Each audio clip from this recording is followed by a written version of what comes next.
a bendita palavra do Senhor. Pedi e vos será concedido. Buscai e encontrarei. Batei e a porta será aberta para vós. Pois todo o que pede recebe, o que busca encontra, e o que bate se lhe abrirá. Glória a Deus. Muito obrigado por estarem sentados. Eu agradeço a Deus por mais esta oportunidade de estar convosco. Quero saudar o pastor Felipe, a pastora Sara, o ministério desta igreja, o presbítero Hamilton, e também demais obreiros. Saudar a coordenação do círculo de oração, aqui na pessoa da irmã Fátima e demais coordenadoras. Parabenizar as irmãs pela festividade, por esta longa data que vocês estão buscando ao Senhor. Eu vi aqui que são 43 anos. Que Deus venha abençoar todas as nossas irmãs que fazem parte desta batalha espiritual que é tão importante na nossa igreja. Eu quero também agradecer pelo convite que nos foi formulado, a confiança também do pastor, e eu quero também agradecer um casal especial aqui que é o irmão Adair e a irmã Marli. A gente está hospedado na casa deles e nós queremos agradecer de todo o coração por tudo aquilo que esse casal tem feito por nós. Irmã Marli, Deus lhe recompensa. Irmão Adair, Deus lhe recompensa, irmão Adair, por tudo. Deus abençoe a vida de vocês. Meus irmãos, agradeço a saudação de bem-vindo juntamente com a Ruth, e fomos salvos nesta oportunidade. Gostaria de trazer uma reflexão da palavra de Deus, com a ajuda dele, sobre este tema tão conhecido, e também não fugir do tema escolhido para este evento, que é oração que vence gigantes. Vamos continuar falando de oração. Se nós observarmos, Jesus orou e nos deu o exemplo de orar. No Sermão da Montanha, ele nos ensinou a orar. Ele orou a oração do Pai Nosso em Mateus capítulo 6. A partir do versículo 5, ele ensina a oração modelo. Mas ele nos ensina e diz: não useis de vã repetição. Ele estava nos dando um modelo de oração para que entendêssemos quais são os elementos essenciais para falar com Deus. E dentro do Pai Nosso estão todos esses elementos que nós precisamos entender para falar com Deus. Porque até então, antes de Jesus vir, a Bíblia diz que havia uma separação entre nós e o nosso Deus. Paulo escreve e diz assim: as vossas iniquidades faziam uma divisão tão grande, que nós estávamos destituídos, excluídos da presença de Deus. E Paulo estava trazendo a revelação do que o profeta Isaías já havia falado, que as nossas iniquidades faziam divisão entre nós e o nosso Deus. Mas quando Jesus veio, essa barreira caiu por terra e nós temos acesso livre para falarmos com Deus. E o interessante, irmãos, amada igreja de Jesus, que para falar com Deus nós não precisamos de uma formalidade. Para falar com Deus nós não vamos necessitar de um vocabulário com muitos argumentos. Falar com Deus é nós abrir o nosso coração e expressar a Ele aquilo que estamos sentindo.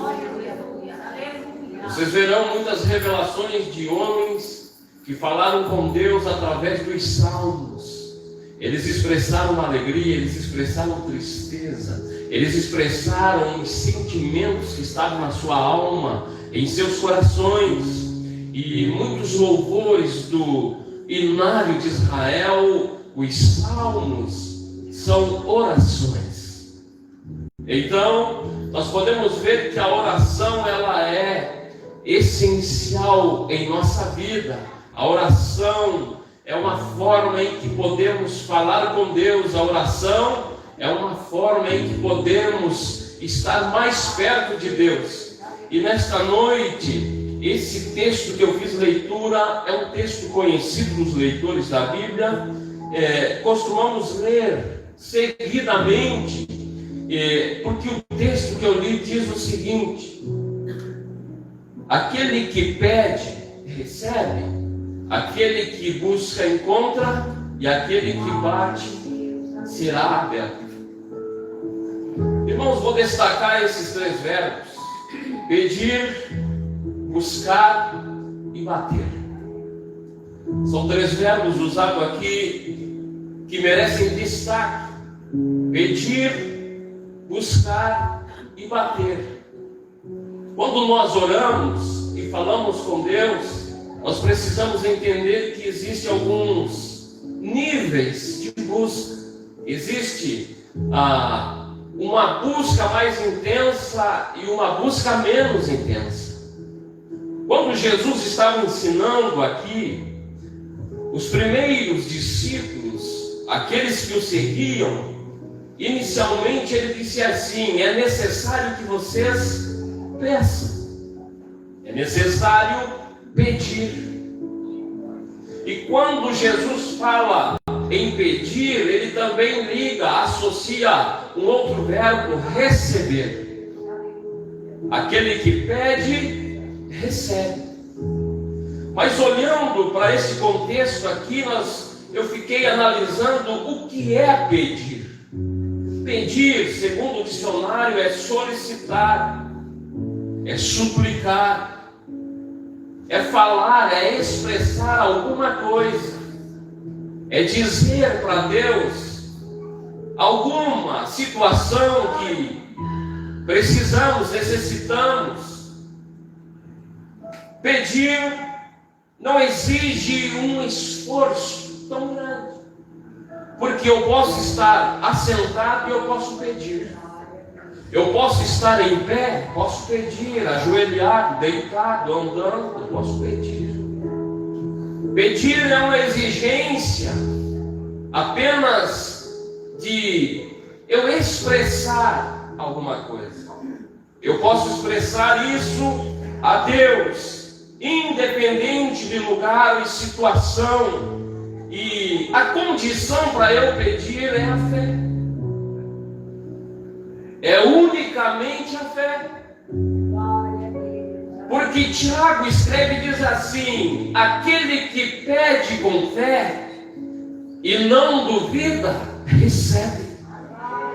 Mas aquele que duvida é semelhante às ondas do mar, que oscilam, vai para lá, vem para cá, não tem firmeza, não tem clareza e não recebe.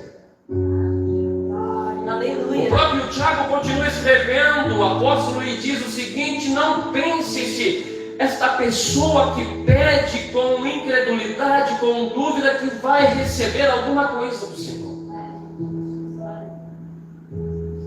Mas o que eu posso pedir, pregador? Eu posso pedir uma cura, eu posso pedir sabedoria. Salomão nos deu exemplo de pedir sabedoria. Deus, em sonho, dá essa oportunidade a Salomão: pede-me o que tu queres. Salomão estava tão acostumado com os ensinamentos de Davi, seu pai, que nós encontramos no Provérbios capítulo 4, que diz assim: então Davi ensinava Salomão andando pelo caminho. E o que Davi dizia para Salomão em Provérbios 4? Meu filho, busca sabedoria, retenha sabedoria, peça sabedoria. Então, de acordo com esse ensinamento de Davi, Salomão, quando tem a oportunidade, ele pede a Deus sabedoria. Nós nós podemos pedir a Deus a provisão, podemos pedir que Deus acrescente os nossos dias, podemos pedir inúmeros pedidos, mas pedir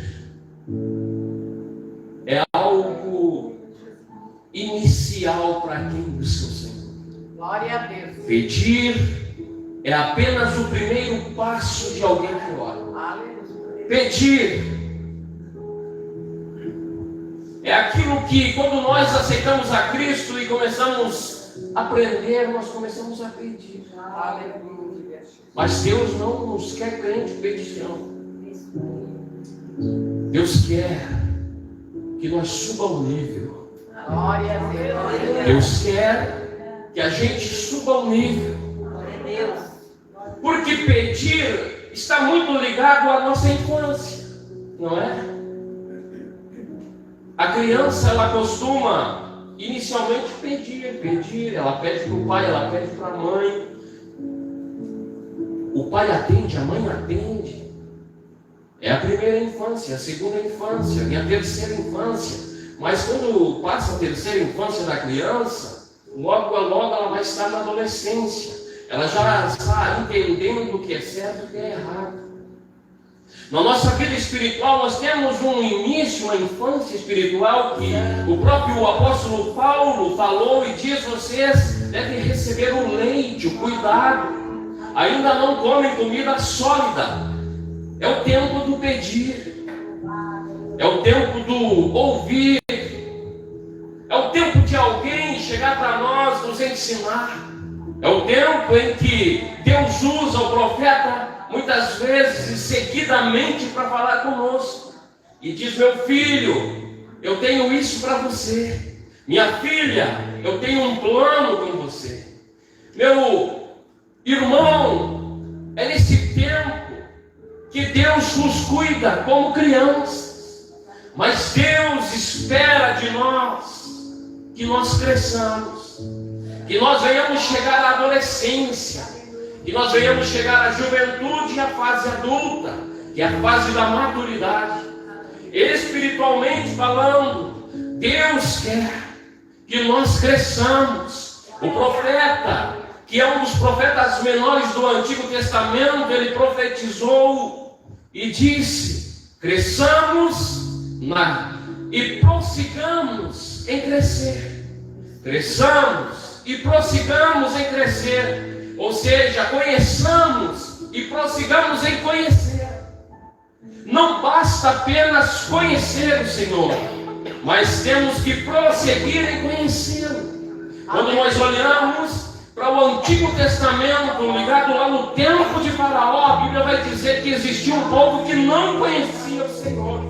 E este povo que não conhecia pereceu, porque a mesma Bíblia diz que aqueles que não conhecem, não têm conhecimento, perecem. O povo muitas vezes pereceu por falta de conhecimento. Então Deus quer que nós cresçamos. O apóstolo Pedro, ele, se não me falha a memória, ele disse: cresçamos na graça e no conhecimento de nosso Senhor e Salvador Jesus Cristo. E nós estamos falando de pedir. Nós já entendemos o que é pedir, mas Jesus vai para o segundo nível. Ele diz assim: aquele que busca vai achar. Buscar está ligado em achar. O verbo buscar, irmão, ele é um verbo interessante, porque ele já está em algo que não pode permanecer na inércia. Ele exige um movimento. O buscar exige um movimento. Um exemplo: se eu for buscar alguma coisa, eu preciso levantar da onde estou, me colocar em pé, decidir andar e ir até lá. Aleluia. Então Jesus está dizendo: buscar é mais do que pedir. Buscar exige uma posição da nossa parte, exige um esforço físico. E a Bíblia Sagrada, ela diz assim, que o reino de Deus é tomado por esforço. E aqueles que se esforçam se apoderarão dele. O que é um esforço, pregador?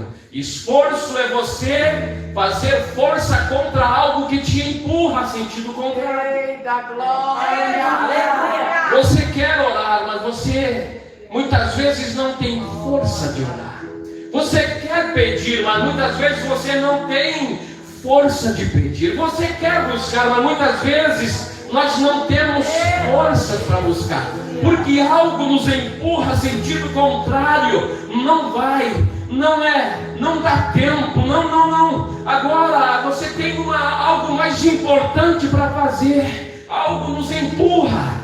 Por isso que orar, buscar da nossa parte exige esforço.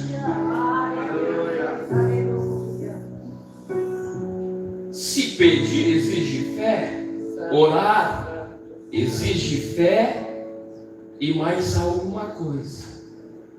Se quando nós pedimos a fé é o suficiente, quando nós buscamos ao Senhor, nós precisamos ter uma posição definida. No pedir a gente pede muita coisa aleatória, mas no buscar a gente busca especificamente. Aleluia, glória a Deus. Não é assim? No pedir a gente diz assim para Deus: me dá, Senhor, o meio de transporte. No buscar a gente diz: Senhor, me dá um carro. A gente já começou a crescer e entender aquilo que o próprio Jesus diz assim: vocês são maus, mas vocês sabem dar coisas boas aos filhos de vocês. Quanto mais eu, Senhor, não terei algo especial para dar a vocês. Aleluia, Deus tem algo especial para entregar às suas mãos. Deus tem algo grandioso, mas alguém está dizendo esta noite: mas Deus sabe todas as coisas, pregador. Deus sabe e nos conheceu antes mesmo de nós estarmos aqui, informe no ventre de nossa mãe. É o Salmo 139 para isso.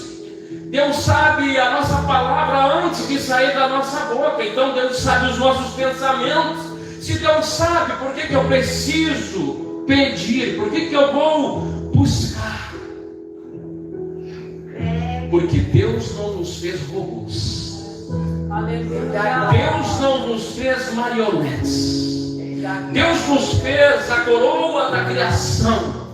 Alguém especial. Depois que Deus formou e fez tudo, Ele disse: é bom. Mas o muito bom foi criado por último. Quando Deus olhou para o homem, quando Deus olhou para a mulher, Ele disse: é muito bom. Esta é a coroa da criação, criada um pouco inferior aos anjos. Mas eu criei alguém especial para me adorar. Eu criei alguém especial para me buscar. Eu criei alguém especial para que eu possa ter uma vida relacional.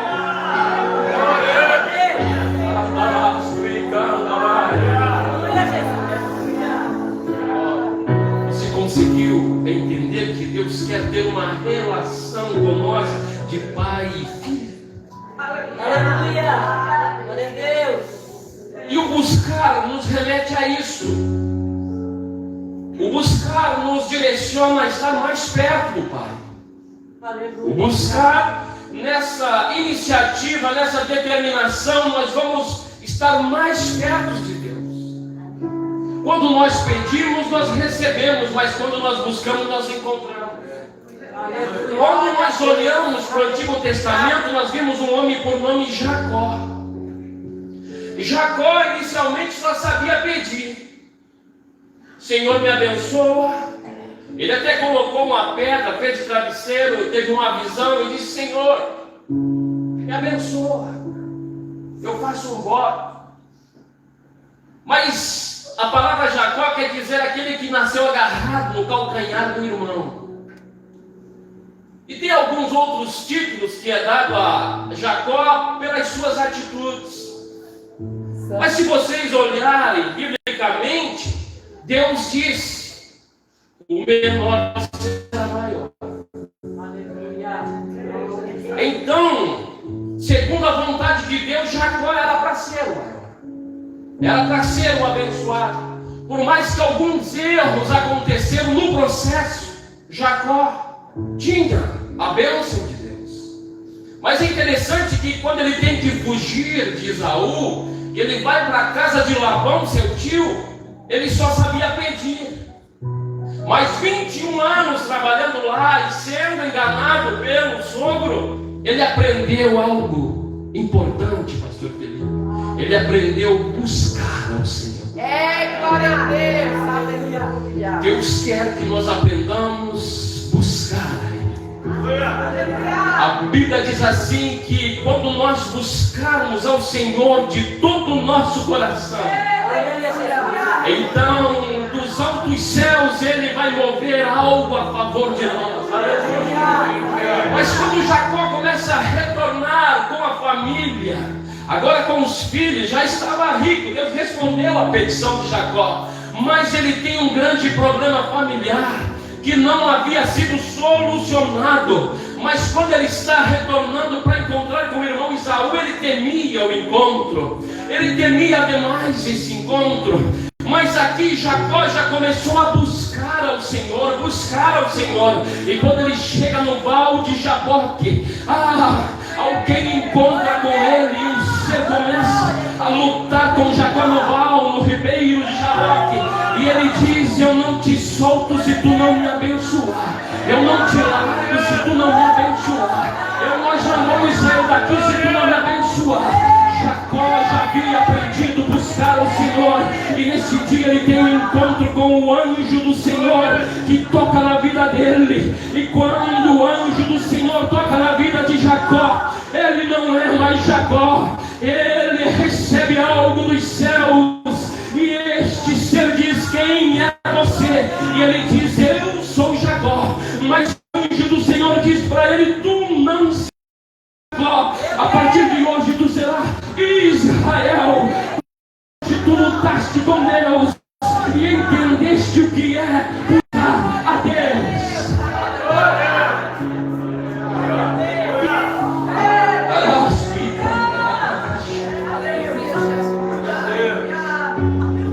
Quando nós pedimos, nós recebemos. Mas quando nós buscamos, nós somos transformados.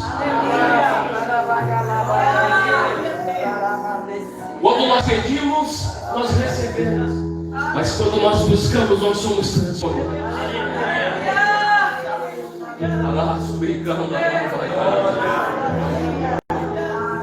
Jacó não é mais Jacó, agora é Israel.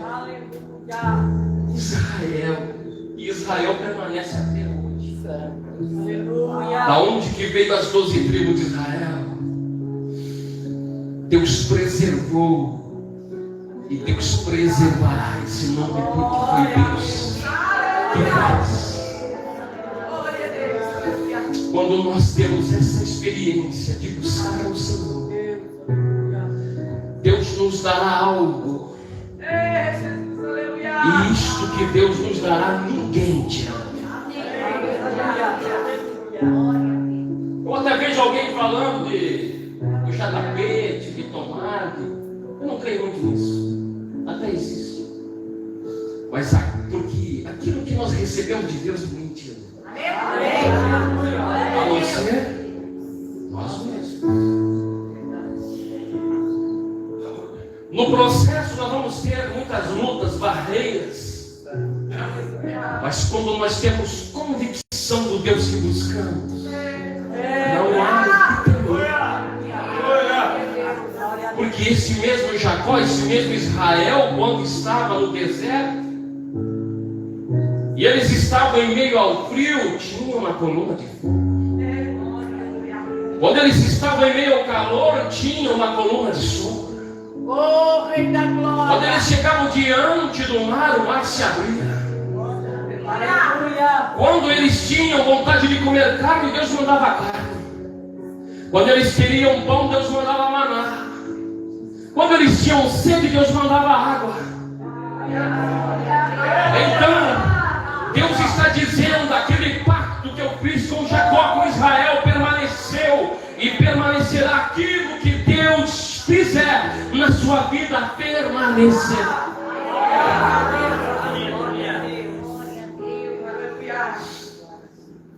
Aquele que busca, ele tem a sua vida transformada. Quem busca, desfrutará de um nível maior. Quem busca, ele desfrutará de uma intimidade maior. Quando nós olhamos para Mateus 25, a Bíblia vai narrar um paralelo entre dois tipos de pessoas. Tem um grupo que na parábola é chamado de prudentes, e tem um grupo que é chamado de imprudentes, insensatos. A Bíblia diz que eram virgens que tinham vestimentas iguais, disposição, lamparina. As lamparinas estavam acesas. Inicialmente a gente não via e não vê diferença alguma. Mas essas virgens aguardavam a chegada do noivo. E baseado num tipo de casamento antigo, inicialmente era feito o acordo entre os pais. Em segundo lugar, era feito o noivado, quando a moça ficava desposada. A palavra desposada quer dizer noiva, por isso que Maria estava desposada com José. Ela era noiva de José, não era casada. Depois que a moça ficava desposada, nesse encontro ela recebia presentes do noivo. Tinha uma terceira parte do casamento que ela ficava em um lugar junto com as suas amigas à espera do noivo que viria até lá. Só que o noivo não dizia o dia, a hora, o momento. Esta noiva, ela necessitaria estar preparada para que quando o noivo chegasse, ela estivesse pronta para o casamento. E a Bíblia vai dizer que à meia-noite, que noivo, irmãos, quem é que vai casar à meia-noite? Mas a Bíblia diz que à meia-noite ouviu-se um barulho. Alguém vem ali. Alguém vem ali. E logo alguém, um mensageiro, uma mensageira olha e diz: é o noivo que está chegando. Ah, é o noivo. Acende a lamparina, repõe o azeite, e agora aparece a diferença. A diferença, a Bíblia diz assim: outra vez vereis a diferença em quem serve a Deus e quem não serve. Só que a diferença não aparece no início. A diferença não aparece às vezes no processo. A diferença vai aparecer no fim. Aleluia. E nesse contexto, a única diferença que havia entre os dois grupos é que um tinha reserva de azeite e o outro só tinha o azeite que estava dentro da lamparina. E aquele grupo que tinha o azeite dentro da lamparina estava acesa. Igual a outra que também estava acesa. Mas só que por demorar o noivo já estava pouquinho. Já estava diminuindo o azeite. E quando o noivo chega, já era madrugada, já era meia-noite. O nosso azeite está terminando e o comércio está fechado. Então elas disseram. E a resposta foi: não podemos emprestar, porque pode faltar para nós. Diga para o irmão que está perto de você: não posso emprestar o azeite para você. Não tem como emprestar o azeite. O azeite é único.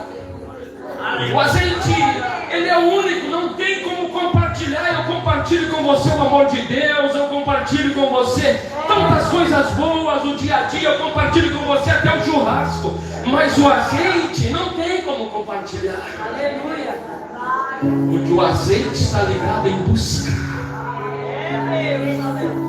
Aleluia. O azeite está ligado em quem busca. O azeite, a reserva, está condicionado a quem busca. Quem busca tem reserva, quem não busca não tem. Que reserva é essa? O que me chama a atenção, pastor Felipe, é que aqui não narra nenhum tipo de pecado. Não diz que aquelas prudentes não vão entrar no céu porque elas estavam em pecado. Era simplesmente porque elas não tinham intimidade com o Espírito Santo. Aleluia. A reserva de azeite simboliza aqui, segundo esta interpretação, a intimidade com o Espírito Santo. Mas por que tem que ser com o Espírito Santo? Jesus disse: eu vou para o Pai e eu envio o outro Consolador. Jesus estava dizendo: até aqui eu consolei vocês, eu estive com vocês, mas eu não vou deixar vocês órfãos. Não, eu vou enviar um outro Consolador para que esteja convosco todos os dias. E se é todos os dias, chegou até o dia de hoje, então vocês não estão órfãos. O Consolador, o Espírito Santo, está convosco. Mas é Ele que dá reserva, é Ele. A Bíblia diz que é Ele que nos ensina todas as coisas. A Bíblia diz que o Espírito Santo nos santifica. A Bíblia diz que o Espírito Santo é aquele que ora por nós quando nós não sabemos orar, mas Ele geme com gemidos inexprimíveis. É o Espírito Santo que nos guia, Ele é o nosso guia. É o Espírito Santo que, quando você está atribulado, não sabe o que fazer, uma voz interior surge dentro de você dizendo: meu filho, eu estou contigo. Minha filha, eu estou contigo. Se passares pelas águas, elas não vão te afogar. Se passares pelo fogo, nenhuma chama vai arder em você. Porque há uma promessa de Deus cumprida em Cristo: estarei convosco todos os dias. A verdade é que a gente confunde, não é? Às vezes a gente confunde Jesus. Os discípulos estavam em alto mar, eles estavam enfrentando um vento, eles estavam com medo, eles estavam desesperados, na verdade. Daqui a pouco vem alguém caminhando sobre as águas, e eles olharam e disseram: um fantasma. Quantas vezes a gente pensa que Jesus é um fantasma? Marta e Maria estavam, ou melhor, Maria estava no túmulo, Jesus havia ressuscitado, ela estava preocupada: o corpo de Jesus não está aqui, onde é que vocês colocaram? E Jesus está atrás dela e diz: o que tu queres, a quem que tu buscas? E Maria, pensando ser um jardineiro, disse: se tu pegou o corpo do meu Senhor, devolve. Muitas vezes nós pensamos que é o jardineiro. Dois discípulos, um nome dele era Cleopas e o outro não tem nome revelado, estavam indo para o caminho de Emaús, voltando desanimado. Não deu certo, aquele a quem a gente acreditava, agora deixou nós na mão, morreu, disse que vai ressuscitar, mas eu não sei. Mas alguém surge no lado deles e começa a conversar com eles, mas eles se imaginam que é só mais um viajante. Quantas vezes no caminho nós imaginamos que Jesus é só mais um viajante, mas quando eles chegaram em casa, que Jesus chegou com ele, que ele partiu o pão, eles reconheceram. Então não deixe Jesus passar de sua casa, irmão. Diga: Jesus, como disse aquele hino, fica Jesus mais um pouquinho. Fica aqui em casa, eu preciso buscar, eu preciso estar mais perto de ti.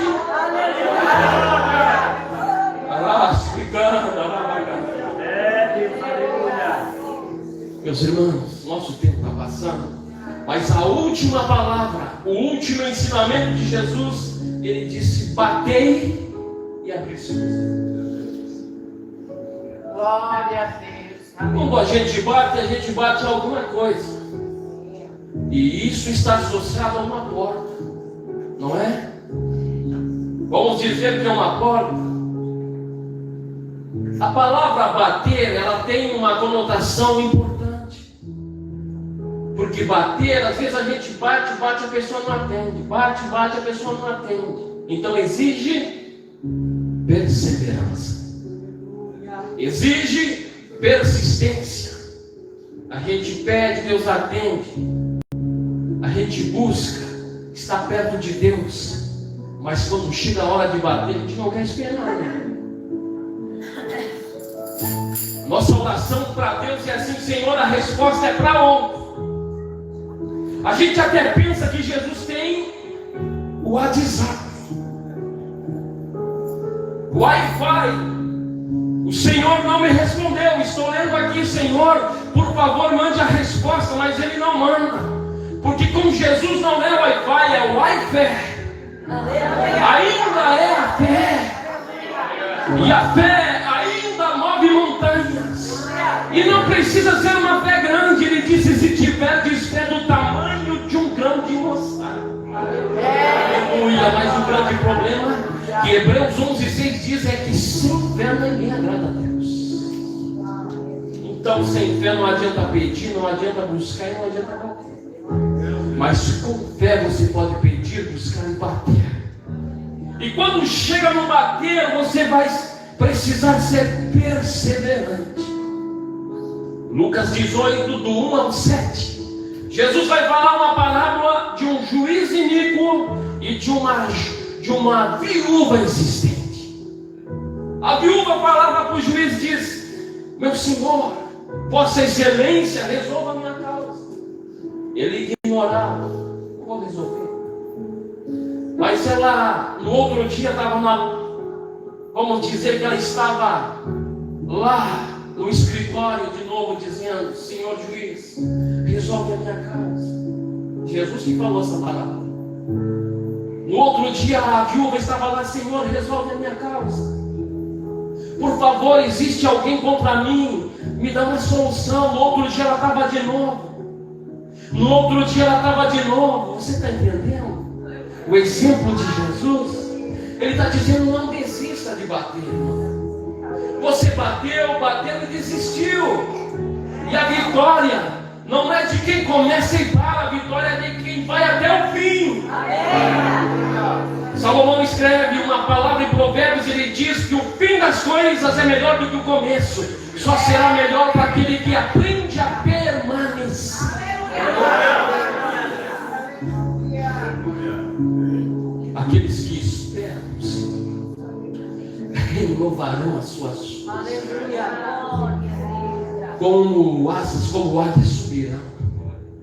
Eles não se cansarão, eles não se fatigarão. Eles até poderão entrar e pensar que vão desanimar, mas eles não pararão, porque eles aprenderam a esperar no Senhor.